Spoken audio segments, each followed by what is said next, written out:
Bounty Hunter for MMA UK. I'm here with rising star Shanelle Dyer. Shanelle joins us all the way from Thailand. Thank you so much, Shanelle. No, that's right. What have you been up to today? Today's my day off, actually. Sunday's day off. I train like six times a week, but Sunday's day off. So, yeah. Well, thank you so much for doing this on your day off. I've had a lazy day anyways, just been sleeping, like catching up. So Shanelle, I'm so excited because you are going to be fighting for the women's flyweight amateur title at Cage Warriors Academy Southeast in March. Reno, I saw a post on your Instagram back in December, and it said that you only took your first MMA class a year ago. Is that true? Yeah. I only started MMA properly last January. I started actually proper doing it like twice a week. That's insane. Yeah, I've been doing Muay Thai for ages though, like 7-8 years. But yeah, MMA, Jiu-Jitsu, all of that, wrestling started last year, January. And I had my first fight on Cage Warriors 4 months after that. It's incredible. Like you say, I knew you had that Thai background, but how far you've come in a year. You're 3-0 and now fighting for a belt. How does it feel? Yeah. It feels. I actually can't believe it. You know, I still have to like look at the posters to like remind me that I'm actually fighting for the belt and stuff like that. And not only that, you've had a documentary made about you as well. I was there for some of the filming of that. It's an amazing documentary. People should go and check it out. It's called Inside the Cage: The Rise of the Female Fighter, hosted by Annie J. Price, and it follows you, Corey McKenna, and Molly McCann on your various journeys. What was that like? The experience was actually so amazing. Like, to get that little bit of professionalism in my fighting career so early is actually so mental. Yeah, to get that like little taster of camera following around, stuff like that, fitting it in, is actually giving me insight to what I actually want to be when I'm older as well. Because that's, if I do get into UFC and stuff like that, that's what's gonna happen. So I really enjoyed the experience as well. So it feels like something you can handle. Yeah. Glad to hear it. So you're fighting Ivana Siric. Ivana's an incredible fighter as well. I had the pleasure of watching her at the last Cage Warriors Academy. I'm not sure if you caught her fight there as well, because you were obviously fighting that night. But what do you think of her as an opponent? I think she's a really good fighter. I just found that she actually has a 61 kg belt as well. She won that last as well. So she's coming down a weight category to fight me for the 57 kg belt. And obviously I walk around that weight.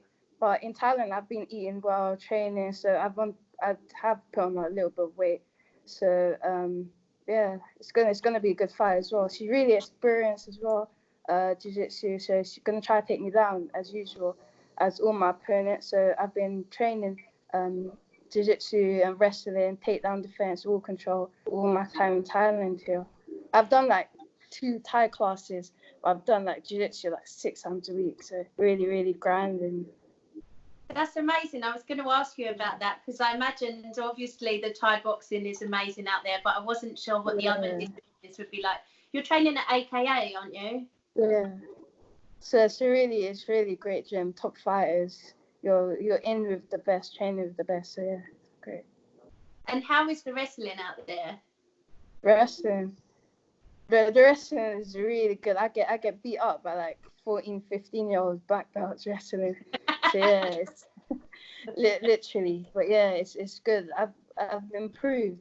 I think I've improved. I've only been here for like 3 weeks, and I've seen like massive differences as well.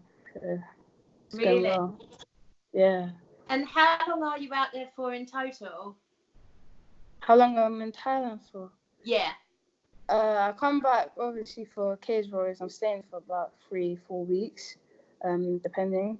And I don't know, maybe a year. See how things go. If stuff's really like popping over here, I might just stay. But see what happens. hopefully to October, November. Yeah. So to commit to like maybe a year out there, you must really love the lifestyle and everything. Yeah, everyone said when they come to Thailand, oh, you're gonna love it, blah blah. But I don't really believe them. But like now I'm here, I'm actually like, okay, I get what they're saying. Like you don't want to come back home, just want to stay here forever. Wow. And how are you finding the food and the friendships, and where are you staying and everything? I'm staying in a hotel, a nice hotel. Some of my friends share with me as well in the same hotel. And I like the food. My food is kind of basic anyway. It's just chicken and rice all the time. I'm missing McDonald's there, but it's good food. So I guess you're eating clean though. Yeah. My diet's actually has changed like drastically.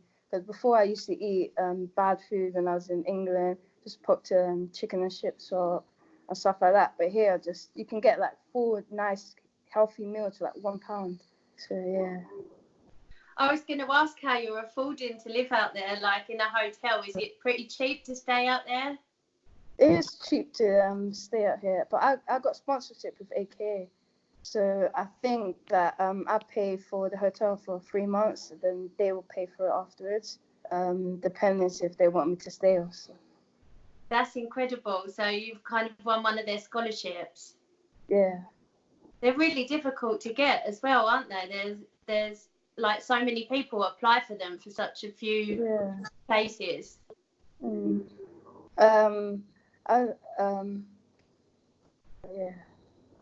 That's a real honour. And obviously your team back here, Team Underground, great team as well. Will they be cornering you for Cage Warriors Academy? Yeah, of course. I would never take an MMA fight without Stephen and my teammates with me. I would never take it. Yeah, because I know that at the last one, Team Underground got a clean sweep. There were 6 of you fighting, and you walked away with 6 wins. Yeah, that was an amazing experience. That was one of the best fight nights I've been to. That was amazing. Yeah, I thought we was gonna have a couple of people on this card, but stuff happened. So me and my teammate Jack's gonna come for the win.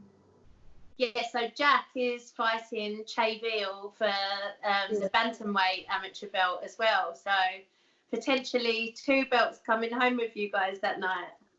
Yeah, hopefully that's the plan. It is lovely to see the camaraderie between you all, and you know, like that real team spirit. You were so excited for each other, and you were just buzzing. Yeah. When they win, we win. Yeah. It must have been really hard to leave them, even though you're getting great training out in Thailand. I'm sure you missed them. Yeah, no, I can't wait to come back to see the guys and see how their training's going and just see them.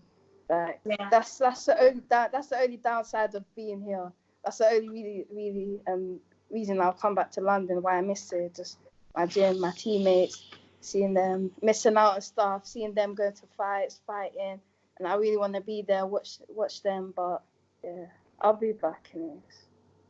I'm sure they'll all be there to support you on the 7th of March. So talk to me about what your kind of longer term plans are. You obviously want to pick up the belt in March. How many more times would you like to fight this year, and will it be in England? I'm not really sure. I want to do a couple more amateur MMA fights before I turn professional. If I win the belt, then obviously defend it 3 times. But I just want to rack up my experience here and train. Like focus. Like last year, I fought a lot. I've had like 18, 20 fights last year. This year, I don't really think I'm going to fight that much. But I just want to focus on training, getting better and improving my jiu-jitsu and all of that. So maybe next year when I come back to England, I can go in and just fight as I did last year. Yeah, and I've seen you training in the gi a bit. Have you put in for any jiu-jitsu comps? Not yet. I definitely want to do some when I go back to England. That's one of my goals. Cause I used to do a lot of Thai tournaments like almost every week. So when I get back, I want to do a lot of gi tournaments and jiu-jitsu tournaments. It's one of my interests. You're used to competing as well, aren't you? Yeah, I miss it. I just want to fight, but. Well, I know last night obviously was the UFC flyweight championship. Valentina, I hope I'm not spoiling it for you. Valentina retained her crown. I know she had her fight camp out in Thailand. Did you manage to watch any of that? No, I don't think so. I heard she was in Thailand though, but I didn't really see her. Yeah, I think she did her camp at Tiger Muay Thai. But yeah, what do you think of her as a champion? I think she's one of the best fighters out here. Like she's looking unbeatable right now. It's tough to think who's next for her as well.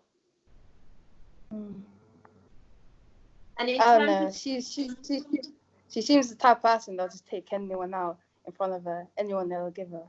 Yeah, I know. I'm just not sure if anyone's on her level in that weight division at the moment. What about for you? Who would be a dream matchup for you in the future? Anyone. I don't really know. I'll fight anyone. I don't really know, like, literally. I love that attitude. It's like when you offer me a fight and then you say, what do you think about fighting this person? I say yes without even typing their name on Instagram. So I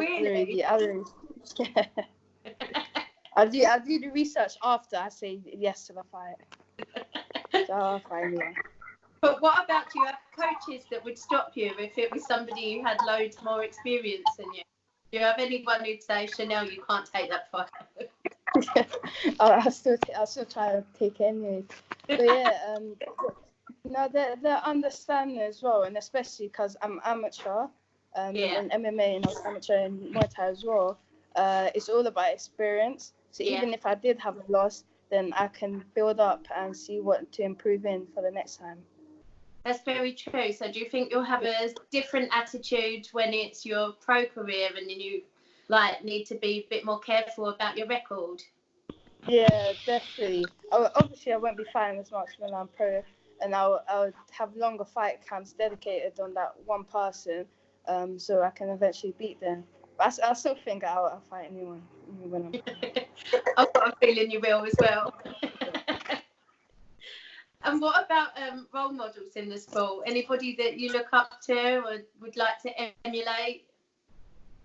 Not really. To be honest, I don't really know that much MMA fighters. I know a lot of Muay Thai fighters as well. So obviously my coaches, Jonathan Haggerty, Liam Nolan, all of them, they inspire me as well. Yeah. MMA wise, my favorite fighter at the moment is Israel Adesanya. He's amazing, and we're from the same country as well. We're both Nigerian as well, so I connect with him, and then I just love his style. He was a kickboxer as well, so stand-up striking fighter. So, and I'm a stand-up striking fighter as well. So yeah, I look up to him as well. Have you got a prediction for his fight against Joel Romero?